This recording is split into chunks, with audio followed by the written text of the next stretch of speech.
We're live. We are live.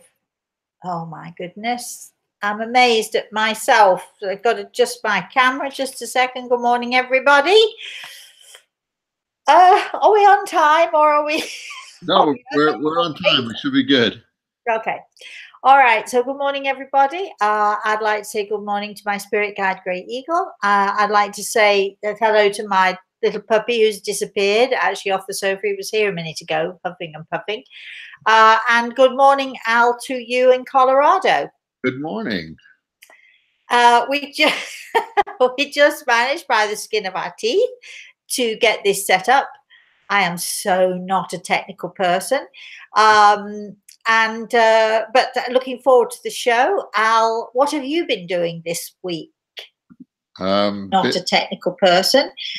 I've been busy doing lots of cool new projects and hoping that we're going to get our courses up soon too, right? We've been working a little bit on that. So yes, we're planning on actually getting them up. We're undecided. January is always a weird month. People are paying bills. People are making New Year's resolutions. Do we start in January or do we start in February? But we are going to start in one of those months. If you're thinking of joining us or wanting to join the classes, we'll give you more information as the weeks go by. But why don't you just let us know? Do you prefer January or do you prefer February? We were thinking January, weren't we, Al? Yes, kind of a New Year's resolution, get your life in order, right? Yes, that's what we were thinking. Yay, actually, because it's taken us years to get this sorted out. And we're hopeful, we're very, very hopeful that we can actually start in January. So if you are interested in taking classes with me, email me Rosemary at rosemaryaltea.com, put your name down, we'll let you have more information, the cost, the way we do it, how we, all of the details and so on. And Al is going to be helping me with all of that technical stuff, thank goodness, because I can't do it by myself. I think I think it's a good course. It's an ongoing teaching course. I shall be teaching you guys, and we'll be talking about empowerment, how we can bring more knowledge to ourselves, to our soul. It's about helping the soul to grow, helping the spirit to become brighter and lighter. So it'll be a course which you have to work at. It's not just a question of you just sitting, listening to me, making notes and then going away.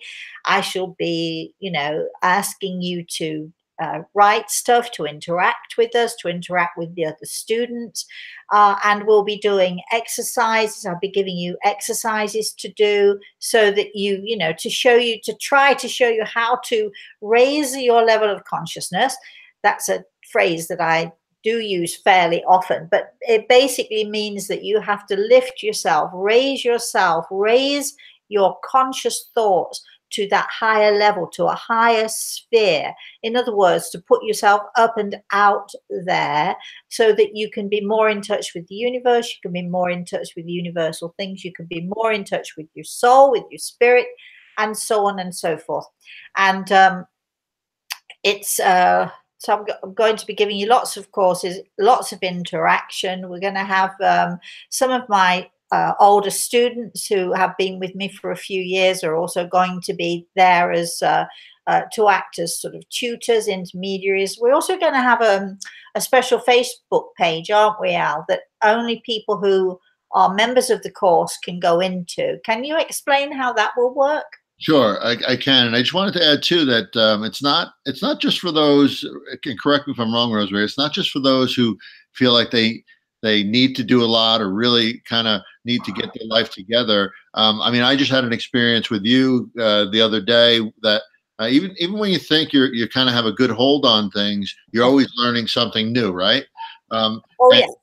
And I think that's important too for the average person that wants to just kind of gather their lives just a little bit more, or get to, like you said, that next sort of level of consciousness. You'd be amazed at how much you could learn. Even when you think you know things, you're still there's still another level that you can sort of get to. Totally. I was actually talking to some people the other day about communicating, and I think I was explaining the fact that, you know, it was a lovely couple who were having some struggles with communication, and they thought they were doing okay, but actually they kept just missing or understanding what the other was trying to say. And I talked about uh, the fact that we need to learn to speak the same language. You know, a husband can say to a wife, you know, look, this is how I'm feeling, and so on and so forth. And the wife can be sort of blinking and not wanting to say, I don't understand what you mean. Or she might say, I don't understand what you mean, and the husband would get frustrated because she doesn't know what, you know, what he means. But it's a question of finding the right language, and that's an everyday thing. Finding the right language to talk to your boss, finding the right language to talk to your children.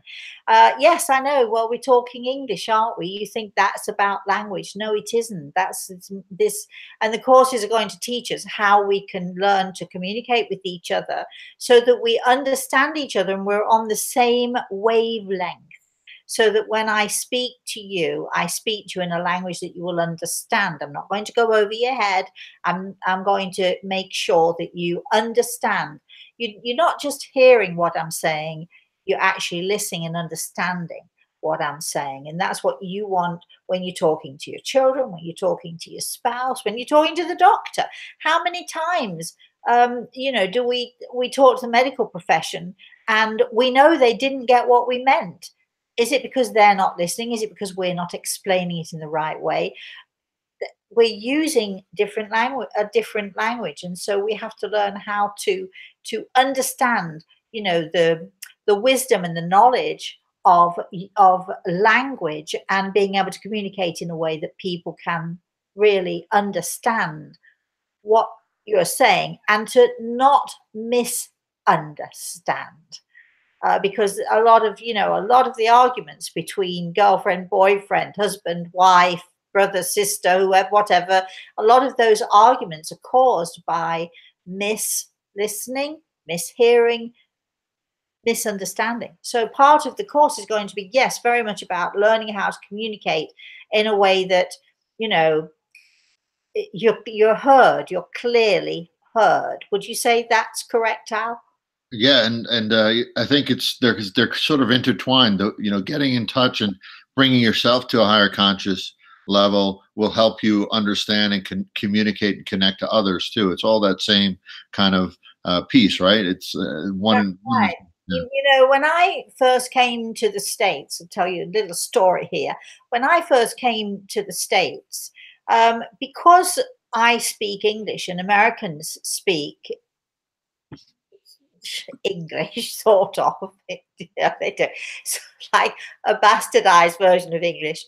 I love them. I love you all. I love all of you Americans, but the British English, or English is very different than American English.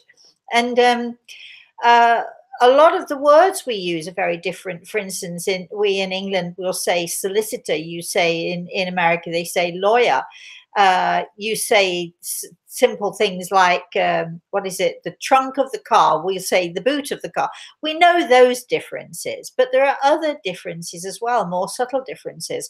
And so if I had a very heavy accent, a gorgeous French or Italian accent, I would be forgiven for being for saying something that maybe somebody might take offense at. They'd think, well, you know, she's got an accent, she probably doesn't understand the language. But because I speak English, I'm not so easily forgiven when I say something that people will understand. They'll think I'm saying something that I'm not, because even though we seem to speak the same language, Americans and British people, we do not. It's a totally different language altogether. So there's that kind of misunderstanding. But there's also the language of the heart, the language of the soul, learning to hear the heartbeat of your soul, learning to listen to the heartbeat of your soul. And some of you are thinking, yeah, does really does the soul have a heartbeat? And hand on my heart, yes, the soul does have a heartbeat. So raising your level of consciousness, learning to listen to the heartbeat of your soul, it sort of it's not just for people who want to be more spiritually aware. I think that's what you're trying to say, Al. It's about people wanting to be more aware in a general sense and being able to communicate with your boss, with your spouse, with your kids, with the teacher, whoever it is. It's about wanting to communicate in a way that, that cannot be misinterpreted, simply cannot be misinterpreted. So, there's a lot to this course. There is a lot to this course. All right. So I think we've talked enough about us and the course and all the rest of it. What do you think, Al? Do we have anybody? Is there, I love this. Is there anybody there? Yes, there is. Just to finish with the Facebook page you asked about before. Oh, yes, of course. Yeah, go ahead. The Facebook page is going to be a dedicated page that only people that are in the course who have memberships to the course and content have access to, and it'll be a space where it'll be open all week. There could be communication on specific questions and tasks that you'll introduce in the lesson, but also the mentors will be interacting in that space to sort of help people through as they do the exercise, as they do the lessons. And it'll make it an engaging experience throughout the week or 2 weeks, however long the lesson takes. So it's not just so people don't feel like they're on their own doing this lesson. We're going to have that engagement. It's not just a question of me giving you a lesson and then you going away and trying to figure it out. We are going to have mentors. We are going to have this Facebook page, as I'll just explain. We are going to be interactive, not just with your mentors and with me, of course, because I should be popping onto the Facebook page as well. But with each other, with the students, will be able to interact with each other as well, right, Al? That's correct. Yep. Because the worst thing I think about online courses is somebody gives you the info and then off you go, and then the next week you come back and you give you more info and off you go. There's no interaction, there's no feedback, there's nothing going on in between times, and often you sit there, you feel very much on your own. And when you're on your own and you're doing it on your own, it's easy to give up, isn't it? When you've got other people to encourage you and help you if something's going on that you don't understand, well, that makes is for a whole different experience, I think. So that's what we're planning on doing. We're hoping to do. And we learn from you. We learn from mentors. We learn from each other. So it becomes a really neat collegial experience for everyone. And people think that I am the one who knows it all. Not about everything, but certainly about spiritual things. And of course, if by now I'm not an expert in my field, I'm as close to an expert as we can get. However, this particular expert knows that I will learn much more from the students, and I will learn as I'm going along.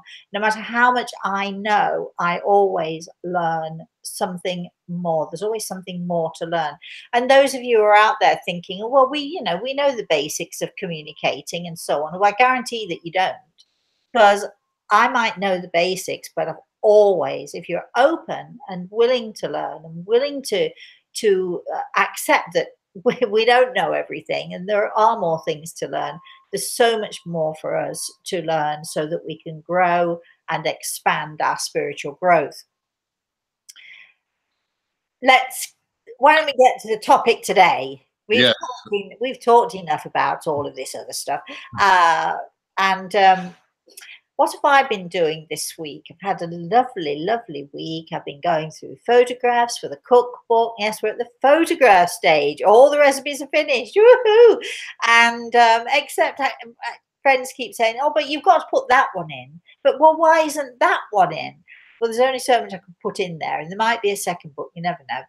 And so last week, as I told everyone, I made short and these beef short ribs with the most delicious, even though I say it myself, I'm sort of blowing my own trumpet here, the most delicious sauce, born of my own creation, because I think that experimenting in the kitchen is brilliant to do. And even though, you know, I say in the cookbook, even though here are my recipes and try them out, but don't be afraid to add a bit of something or take a bit of something away or lessen an ingredient or add a bit more of something else. Because, you know, food is to an individual taste. What I think is delicious, you might think might be more delicious if you added a little more garlic or a little less garlic, or, you know, a little more of this or a little less of that. And that's what cooking is all about, I think. Let's have a little more of this today, shall we, Al? Do we have anybody here? And are there any questions? There are, yes, a number of questions. Okay, let's go for it then, shall we? Ornella asks. Who? Ornella. Ornella. My mother passed away last year. I miss her. I have learned to feel her close to me every single day, thanks to your suggestions. And she's asking, has she a message for me?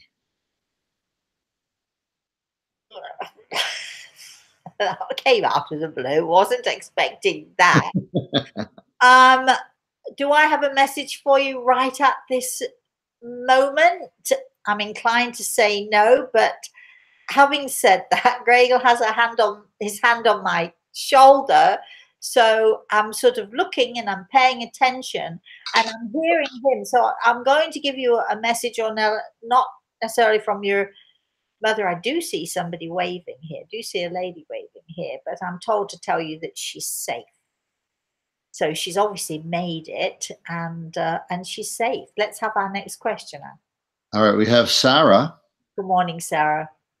She says, last week, Rosemary said to a widow that she and her husband... I hate when somebody says, you said. No, I'm joking a bit now. Rosemary said to a widow that she and her husband stay married even now that he passed away. That's a beautiful thought, but I wonder, I became a widow 8 months ago at age 39. If it should ever happen and I find a new partner, and you will, Sarah, and you will. Is it then betrayal to my deceased partner and to where she's going, Al? Yeah. I totally know where she's going. I'll tell you a very quick little story. I had a lady who came to see me, and she'd been married and widowed twice, and she was about to embark on her third husband. You know, she had, like you, had been widowed very young, and so she was a bit nervous about coming because she didn't know what to expect. But both of her husbands in the spirit world came through to talk to her. They described the third husband. They liked him a great deal. They were thrilled that she'd found someone else. And they both said, we'll all be waiting for you when it's your turn to come over. So actually, you know, they very often, those husbands will get together. So you are not being disloyal. You must never feel guilty about it. Your husband only wants for you what makes you happy. And what makes you happy and what is going to make you happy in the future. This is a prediction from me. You will find that special someone. Will he be special like your husband? He will, but in a different way. Don't feel guilty about it. I suspect, in fact, I know because Gregor is squeezing my shoulder, I think that your husband is going to help you to find someone, a special partner who you can share your life with. You're far too young to be on your own, darling, and it will happen. And when it happens, your husband is going to be cheering and happy for you that you have found someone to nurture and to take care of you. Let's have a next message, shall we, Al? So, question. I'm sorry. Priscilla asks. Priscilla. First says, such a beautiful topic this morning, but asks, how do you deal with people who you cannot match the wavelength, but cannot totally avoid them? I guess the people that you're not in sync with, is that right? Yeah, I mean, I have a very good friend who works in an office where she gets on well with everyone except her boss. And she and her boss clash. all the time. Well, as it's her boss, she can't really very well ignore it, can she? She's got to listen. What you have to do is, I think, first and foremost is, you have to understand, Priscilla, we're not all the same. And, just because you might not be on someone else's wavelength doesn't mean that they're wrong or you're right, or it doesn't mean that they're right and you're wrong. It's simply a clash of energy. We've talked about soul signs, right? And in our soul signs, we know that there's a fire sign and we know that there's an earth sign. Clash, clash, clash, clash. It's an inevitable clashing. Fire signs and earth signs are very, very hard. It's really, really, really hard to get together. If you've got a central fire sign and a central earth sign, it's actually easy. I'm not going to explain it. You just got to get the book. That's all I can tell you. If you want to know more about the book, Rosemary at rosemaryaltea.com will tell you where to get it. I think it's actually on lulu.com. You can go and get it. But certain energies do clash. However, if you can just understand that this happens and you're never going to change it, that energy for that person is always going to remain that way. They may mellow a little bit. They may become more mature in their attitudes and so on, or you may change a little and you may become more mature in your attitudes, and so you'll be able to tolerate that person easier. My feeling is, and I'm able to do it because I don't necessarily have to be in the same room with somebody I feel like that's about. So I will make myself scarce. But when you can't make yourself scarce, if it's family, or if it's brother's wife or some such like that, and you just have to be a bit more tolerant. Understand their energy is their energy. It's what makes them who they are. Try not to take offense. Try to sort of step back, look at them as a little human being with absolute imperfections, as we all have, Priscilla, as you have to. Be a little bit more tolerant of it, and you'll find that easier then to tolerate being in that person's presence. And then when you don't need to, get out of there. Don't put yourself through it unless you really have to. Al, do you have a comment about that? Coming from that same place sometimes. Well, I mean, I think the most challenging lesson that I had to deal with or to learn was when you tried to tell me to let the energy sort of flow through you, but not affect you at the same time. Right. And it's not easy to do, and I'm still not sure that I've even come close to mastering that. But I'm getting better with it and understanding that I can't change that person's energy. But the only thing I can, they are who they are. The only person who can change them is themselves. And it's a little bit arrogant for us to suppose that we know that they should change. Right. So work on changing your attitude, Priscilla. Right. I think that's the only thing you can do, right? That's the only thing you can control. Yeah. Yeah. All right. So we have. I hate to say it, everything is attitude, isn't it? Yes, exactly. But it really, I mean, we're not just talking about our other show, right? It really is. Everything is attitude. Yeah. It really is. And it's not easy to change your attitude all the time, but everything is about attitude, right? Well, you know what I tell you all the time? It's easy when it's easy. Yeah. It's like, when it's hard, you got to work a bit harder for it. Yeah. Let's have our next question, shall we? All right. So Chris said she's hopeful that Gray Eagle will chime in. She says, as a parent, what is the most important thing we could teach our young children, ages 5 through 8? Well, I've got not just parents, but grandparents as well. Let's include them because, I feel that I'm very much a part of my grandson's life. We teach them by our example. I think the most important thing is to understand that whatever it is we want to teach them, it's by our example. My grandson happens to be a particularly loving child because his mother is a loving mother and his grandmother is blows him kisses all the time. I mean, we are a loving family. I think the most important thing you can show a child is your love, your kindness, and most important in my book is gentleness, because Gregor will tell us our world needs gentleness. And he is saying to me, even now, Chris, you asked if he would chime in, and he's chiming in. Your world, he says to all of us, needs gentleness. And it's only when we teach our children by our example. We can't tell them, you know, you've got to be gentle with that cat, and then we kick it when we think the kid's not looking.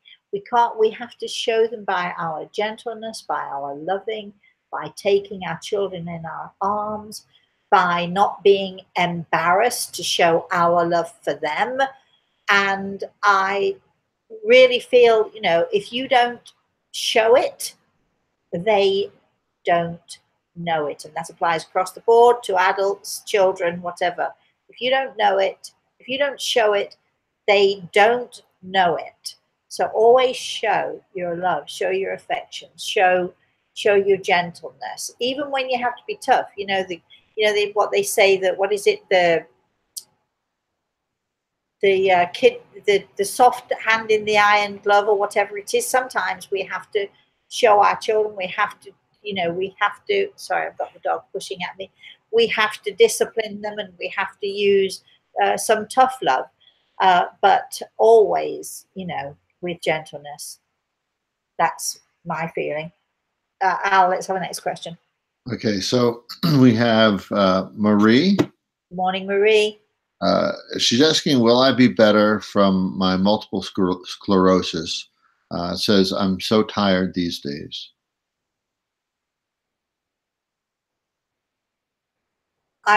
Marie, I'm going to suggest that you put your name down on our healing book. In fact, if Chris is listening, you might want to just make a note that Marie would like some healing. Multiple sclerosis is a horrible, horrible disease.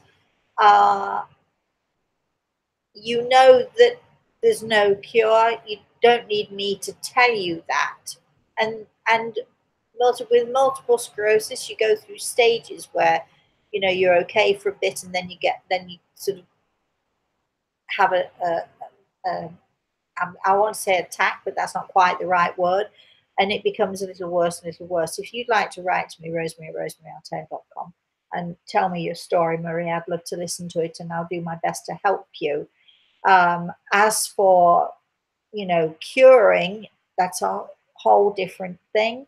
I would love to tell you that there's a miracle around the corner, but I can't do that. But what we can do is we can share, we can talk, we can, and I'm going to advise you, perhaps if you could find other people in similar situation to yours, or a group, a help group, or something like that, where you can share. Because somebody talked to me the other day about burdens, and it's not fair to put my burdens onto other people. Actually, what is it they say? A problem shared is a problem halved. A burden shared is a burden halved. So I think, if you can find people that you can talk to, who will nurture you, who will listen to you, I think that's going to make a huge difference to you. Write me, Rosemary at rosemaryaltea.com. Next question. All right, I have a couple comments, if that's okay. Should I go through? Go ahead. Yeah, so I love to hear the comments, because I actually, believe it or not, can't see them. I have no way of seeing the comments, Al. I have to rely on you. So Sarah said, thank you for the lovely message. She actually has another question I'll get to in a second. Priscilla said, very nice explanation. I'll try to implement it. Chris says, thank you for your response as well. And Brother Nate says, glad to hear the lessons are starting. I want to know how much the lessons cost and for how long. It's ongoing, correct? It's an ongoing course. There's always something more to learn. We're not. Did we? Did we work out a cost down? We're trying to do it for as little as possible, but because we've had to get a company involved who's going to be doing all the paperwork and the office work and all of that sort of thing, unfortunately, it's going to cost a little bit more than we'd first anticipated. Did we say it? Did we talk about a price? We did, and we could talk more next week once we Yeah. finalize things. But it's going to be a little more, and if we likened it to a gym membership or something like that, it's around the same cost as I that. can assure you, it's not going to be hundreds of dollars. Right, right, Right. correct. Okay. All right. It's good. It's going to be maybe the price of a cup of coffee a week or something like that. Yeah, exactly. We're really trying to do this in in a way that is not going to be sort of unaffordable for people. But do it in a quality way where we need. Yeah, but at the same time, when you have to get other people involved and you have to pay other people, we have to take that into consideration as well. So we're going to be doing it at a fair price. That's for sure. That's for certain sure. So Teresa has a question. Good morning, Teresa. My ex-husband passed last year at 53. He had been estranged from us for years due to his drug problems. Our question is he around us now, and was his death drug related? Well, as he's your ex, I'm actually checking with Grey Eagle here. I don't think I can tell you. It would not be ethical for me to tell you how he passed. I'm sure that you could find that out for yourself, but it's not really for me to say that because it's personal, private. He may have had another family for all I know. He may have people who would prefer that you didn't know these things. So I'm not going to ask that question, but I am asking Grey Eagle, you must have children from this marriage, she says, hoping that you do. Well, please let me know, because if you don't, I'm totally on the wrong wavelength here. But I do feel that he's around, from what I'm told, and clean. So you mentioned the drugs. So I do feel he's around. I do feel he's, let's say, clean, healthy in mind, and I think very much wanting his family to know that he's okay. Sorry, that he is being told, I'm hearing the messages now, that he's better than okay. So I hope that helps you. Let's have another question, shall we? If that person would like to let me know if they understand what I'm saying, that would be great. If not, it's also fine. You don't have to make a comment if you don't want to. Al, yes, let's have another question. Can I ask a follow-up question to that? Oh, go ahead. Yes, of course, you can do what you want. Hey, this is do what you want. If you step out, I always ask. So you mentioned that they mentioned that he had drug issues in life, and you mentioned that now he is clean. Is that because the drugs affect people mentally, and sometimes they're not okay when they go into the spirit world? I mean, because you can't do drugs in the spirit world, right? So, no. or I mean, maybe you can. I don't know. Well, there are other ways to get high, better ways actually to get high. A lot of people who have issues with drugs and alcohol find themselves. It's not about the fact that they took drugs. It's what they did and how they treated people and how they behaved and how they reacted to other people, that when they pass into the spirit world, they have to deal with that. And, and they have to face the reality of how much they hurt those people that they love the most. And I do think that as I was giving that last message, I think there certainly is an issue of that there, because although I don't see this man, I'm listening to Gregor, but I am also hearing someone else, which I do believe is your husband, ex-husband, whatever you want to call him. And I think that his need to let you know that he's around you stems from the heartache that I know that he caused you. And I'm hoping you've got kids, because and the kids is what I'm connecting with and what I'm hearing. So I hope you understand that. And yes, Al, you're right. We do have, it's like all of us, we have to, once we get to the other side, we have to stand in the light, and that's a horrible thing to have to do, because you've got to see yourself as you really are. You have to see, how you affected others, whether you affected them well or whether you affected them adversely. You've got to stand there and face yourself, and that's not always an easy thing to do. Let's have our next question. So Teresa just responded, yes, we have 2 daughters. Who, I'm sorry? Teresa, the one you're connected with, had 2 daughters. Great. Someone's giving me a thumbs up here in the spirit world. It might be their father, I think. Please understand that I think the most important thing I'm hearing that he wants to tell you is that he's clean, because that was always a big issue for you. But I do think that he wants you all to know that he's around you and loves you, Teresa, as well as the girls. So that's an important thing. So try not to worry too much about him, and know that he will try to guide you and steer you. Certainly with the children, try to guide and steer them through their lives. Okay, we have Laurie. Laurie? And I'm not sure of the meaning of this. Maybe you will. If not, I could ask her to clarify. Is it true there are some times of year that the veil, VEIL, is thinner? Yeah. I find it depends on events, occasions, and personal feelings. Is it true that the veil is what? Is thinner at certain times of the year. I do understand the question. I didn't, so that's good. People talk about the veil that separates the 2 worlds. Is that what it is? Okay. And, a lot of people think there is a veil. The veil is not anything that connects, it's not anything to do with the spirit world. The veil is that sometimes that inability for us to be able to see beyond. For me, I've never seen a veil. There is no veil.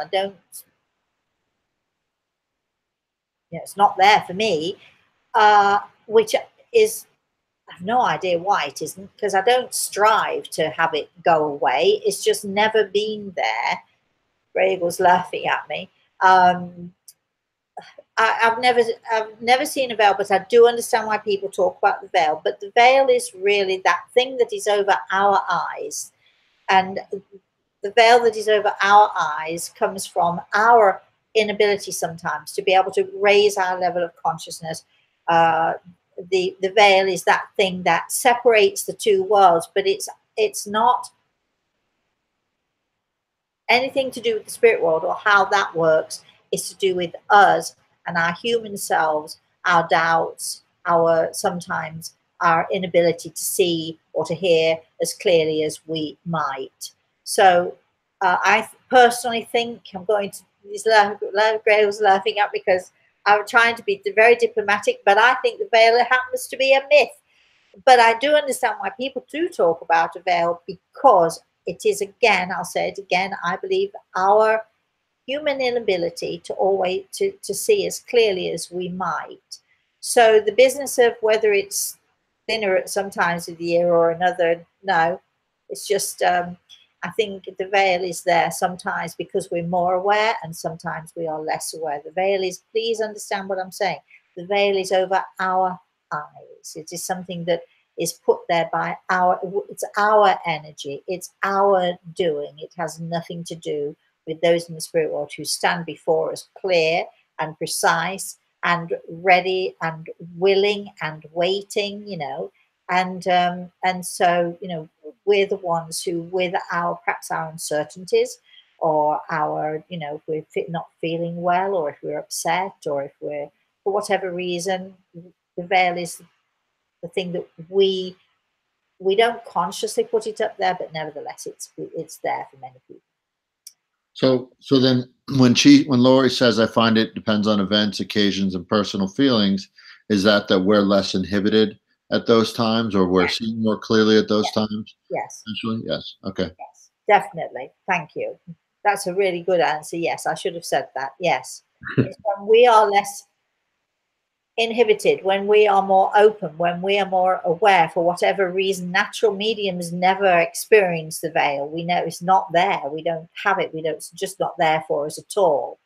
But I do understand what she means. Yes. Next question, shall we? So we have Flo. Good morning, Flo. She asks, would Rosemary just confirm something? I was told that my father hasn't crossed over and still earthbound. Is this true? And can they be helped to move on if it is true? I'm asking Grey Eagle here, because Flo, you could be anywhere in the world. I don't know who you are. I don't know why somebody would have said that to you. And it may be, I'm checking with Grey Eagle, who says,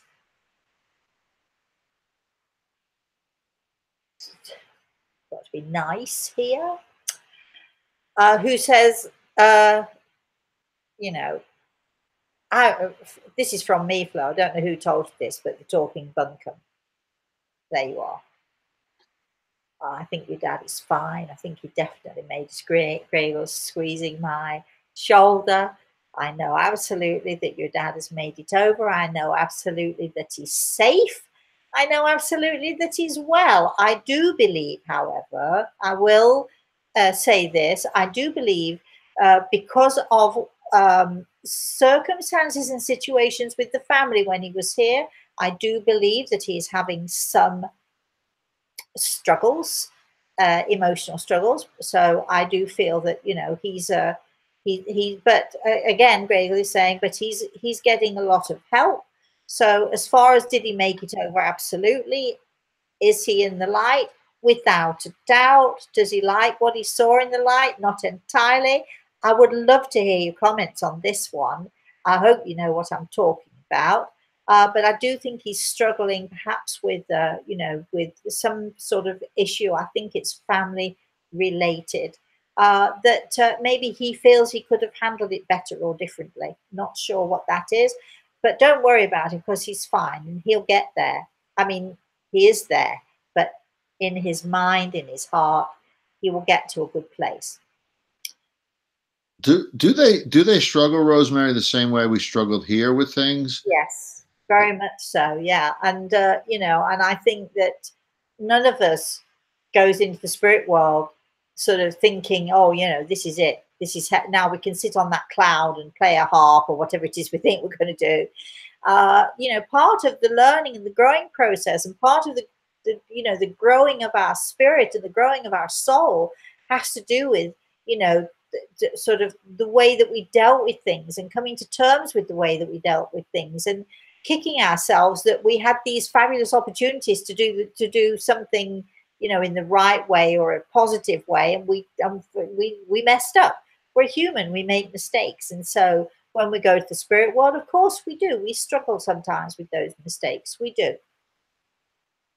So Terry also mentions, and just as a follow up question to that too, Very, yeah. she was told the same thing, I guess, about their whoever had her son said was here for 16 months. And thanks, Flo, for asking the question. I guess, why is it that so many, I'll say, would-be mediums or people that act as mediums? Well, you got it right there, didn't you? Right. I mean, but why is it the drama of it? Why I mean, because it's pulling on people's heartstrings, and why do we hear it so often that there's trouble and they can't pass through, and when the reality is based on what you say most of the time is that most people do make it through, right? The majority, absolutely. We're all met by our angels and we're mostly carried safely, unless for whatever reason we don't want to, or we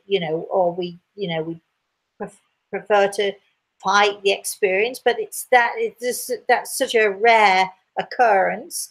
And when that happens, you get people like myself who do rescue work to help people to go across. But that is so rare. Uh, Tell me again about this lady with her son, who she was told that her son didn't. Yeah, so Terry briefly mentioned, I was told the same thing. They said I held my son here for 16 months. What a nonsense. Sorry to say it, but sometimes my blood boils when I hear this. Why do people say it? We've got a lot of people out there. We all know this. We all know. There's a lot of people who are charlatans who just want to tell you something and they take your money and off they go.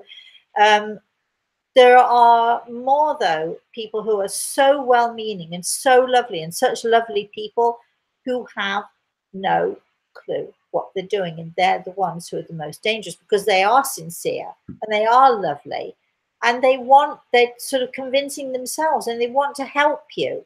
But then they get carried away with all this nonsense because sometimes, people, I think it stems from people needing to be needed, you know, or needing to be believed, or needing to be revered, or whatever on earth it is that people want from this. But all of you out there, all of you who say you're mediums, who claim to be mediums, you know, can you do the rest of us a big favor? If you're really not, and either you're not, or you think you are, but you're not sure, whatever it is, can you keep the doom and gloom stuff to yourselves? Just keep it to yourselves, because when people come to see someone like me, what we do is we change people's lives. We touch people's hearts and we change people's lives. And all of you out there who are mediums or claiming to be mediums or whatever it is, and there are lots of really brilliant, wonderful mediums out there who know that only, we talked about, Gregor said, what does this world need? Our world needs gentleness. For goodness sake, be gentle. Why would you tell a mother who lost her son, oh, your son, he's been hanging around for the last 18 months because you kept him? Why would you do that? Why would you do such a thing? And aside from which, it's a nonsense. I'm sort of, stop me, Al, stop me. I'm getting on my high horse. Terry, this might not stop you, and this is what I suspected as well. She said she was told because of her grief, it would not allow him to cross over. Nonsense, absolute nonsense. It might not allow him to be sort of so settled, because he obviously will be caring about you and worrying about you, which is why I say to people in grief, if grief is okay, don't think you've got to stop grieving. I think I said this last week or the week before. Of course you're going to grieve, but during that period of grieving, and as a mother, it's going to go on for the rest of your life, as you know, learn, if you can, that you have to give to your son as well, and you have to help him. So even through your tears and even through your pain, can you smile at him once a day and tell him that you love him? Because that is going to help him, and it's also going to help him to help you too. Rosemary, you once told me, and I can't imagine what it's like losing a child, but is this true in any instance where you say not to indulge in the grief, or would that be different when you lose a child? Grief is okay. Just, some people really make a meal of it, though. We all know, the weeping and the wailing and all the rest of it. True grief is something that goes on within your heart.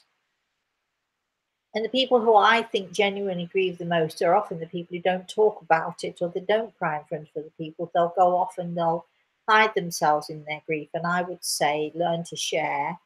Don't, when I say don't indulge in it, what I mean is don't wallow in it, which is why, smiling at those you love and giving them a smile and talking to them and making sure that I'll be okay in a bit, I'm upset now, but I'll be all right in a bit. helping them will stop you from that, wallowing in that grief. And look, by the way, I am a great one for wallowing. If I'm upset about something, I'm a good wallower. I just try very hard not to. And by prevent, if you can prevent your wallowing by thinking about others and by putting yourself, as hard as it is, taking one step in front of the other and thinking about other people and trying to get your mind into another place, into a good place. Let's have another question, shall we? So we have a question from Mary, who's asked the question 3 times, but I will get to him. Okay, Mary, we're doing our best, darling. Lots of hearts with it too. So she says, my nephew found a beautiful feather trick or treating. I think it was my dad who has passed. If so, does my dad have any advice for myself or my mom? Thank you.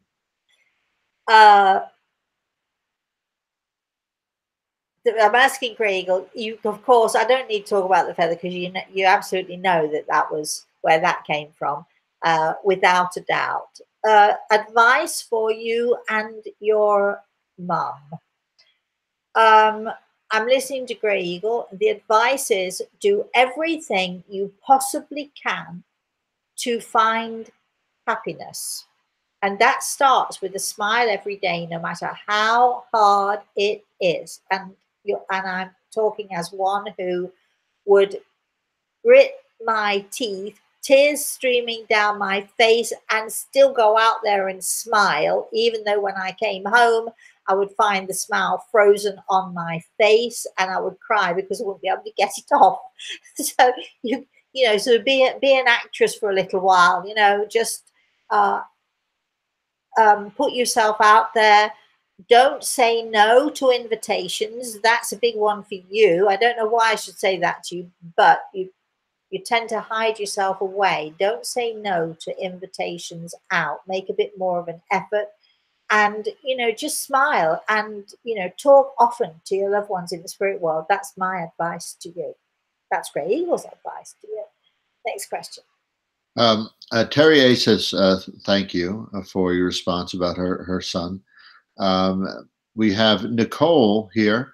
She says, hi, Rosemary. I have an older brother in the spirit world. He's my mom's first. He died on his way out during delivery.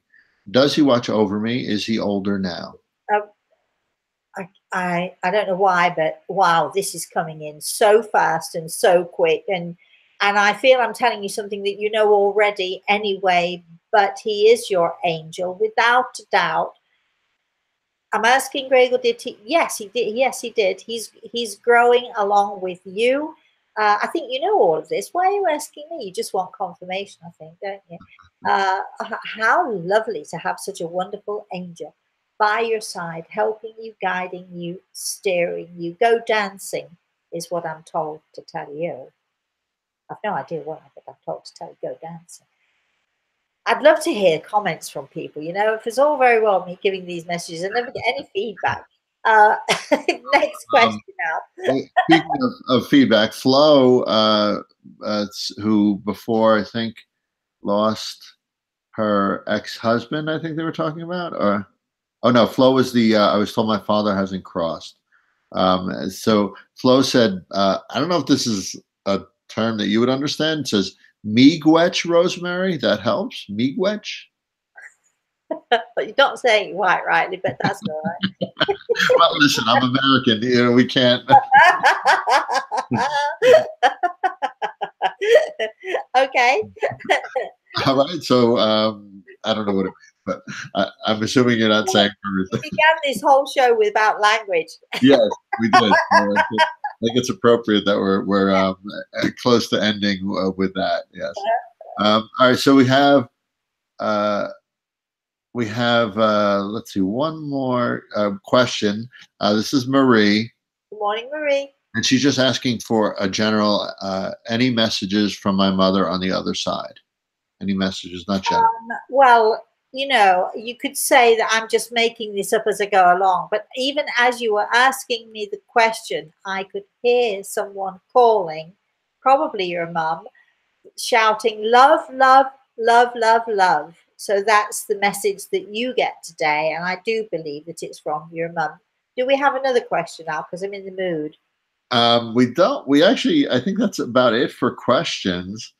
Um, Flo said that's right. I guess I don't know what that. Oh, it's thank you in Ojibwe. I don't know what. I have to look. I'm going to be googling some of this stuff after. Language. Sure. I'm sure a lot of people will be looking this stuff up afterwards. All right. Well, then, are we done? Yeah, we're close to time, and Mary just commented, "Yes, you absolutely helped and healed me with every way." Um, Judy chimed in, but I don't know that Judy Good asked. morning, Judy. We didn't have a question from Judy. No, we did. We did. Um, and Lori's laughing at me, so that's good. Or at what I was saying about the words, I guess. We're all laughing at you, Al. Yeah, that's fine. But with lots of love, with lots and lots of love. Listen, All right. if we can't have fun with ourselves, right? No. All right. So if I can just mention tomorrow night at 6 p.m. in the evening, I have to think whether it was 6 a.m. or p.m. Do we have time changes here? Because in England they had the time change. They went back. The clock went back last. We have that Saturday. It's usually a week later, but are they doing it still, or They do. It'll be this Saturday coming up. There was talk of them not doing it anymore, so I didn't know. I don't think that ever went through. Which is a great shame. You know, they brought out the time change during the war and to help the farmers, so that farmers had an hour. Yeah, it makes no sense now, right? We don't need to do it anymore. Technology is such that nobody needs it anymore. I wish they wouldn't do it, because I love the longer nights, and I used to hate it when I'd pick my daughter up from school at 4 o'clock in the afternoon and it was dark. I used to hate that, the winter time changes and so on. Anyway, I'm muttering away. All right. And it messes with our natural timing, right? Too, I think. It's a bit like the tides and all the rest of it. Everything is energy, and everything's about energy. All right. So tomorrow at 6 o'clock in the evening, Standard Eastern Time. That's 6 o'clock in New York. It's 11 o'clock in England, and actually it'll be not 11 o'clock in England because they did a time change. It might be, I don't know what time it is. I'm lost. But anyway, whatever it is, 6 o'clock Standard Eastern Time, we have Al and I. We have our Everything is Attitude show. We do it on my Facebook. I think it's important to say that because a lot of people are looking for it and searching for it and actually can't find it. So, tomorrow we have Jeff. I have to call him. I've not heard from him. Tomorrow we have Jeff. Jeff has been on this show once before, Jeff and his wife Andrea, but Jeff is talking to us tomorrow. We're going to be talking a little bit about loss and attitude with loss. He has an incredible story to tell, a hard story to tell, a tough story to tell, but he's going to talk to us and tell us how he was able, with his attitude, to get through his traumas and so on. So we're going to learn a lot about that. So that should be interesting. Tomorrow, 6 o'clock Standard Eastern Time. Where can people find it out? On my Facebook? Yeah, the healing book page, which people can like if they want, but we'll also share it to your main Facebook page as well after. Right. So we'll put a link on, and you'll be able to click on the link to find it. And Al and I we co-host this show. We have a lot of fun, don't we? Last week we talked a bit about pets and all of that stuff. So we hope you join us then, and you can find us in the meantime on Twitter and Instagram and all those other things, the Facebook and so on and so forth. We're all over the place. So look for us there, Rosemary at rosemaryaltea.com. You'll find Everything is Attitude info at everythingisattitude.com if you want to be a part of the show, if you want to, just watch the show and so on. So email info at everythingisattitude.com. And yes, I know all those people waiting on Facebook because they didn't get my healing message. I'm going to be giving it to you any minute now, or within the next hour anyway. I'm going to be putting it on. I forgot about it, to be perfectly honest with you. I didn't forget to do it, to send my healing. I forgot. I was so involved in trying to set up this show, that it just went out of my head. So I'll be, talking about our healing. I didn't miss it. I promise you. I hope you didn't miss it.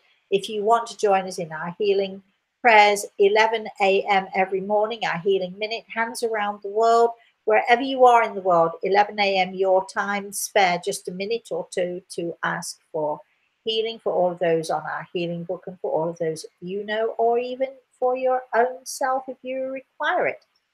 So you'll find my healing minute on my Facebook page. In the meantime, I'll thank you for joining the show. I want to say thank you to Grey Eagle. Kachoro has finally settled down, is snuggling up to me on the sofa. Oh, raised his head up here to say hello to us.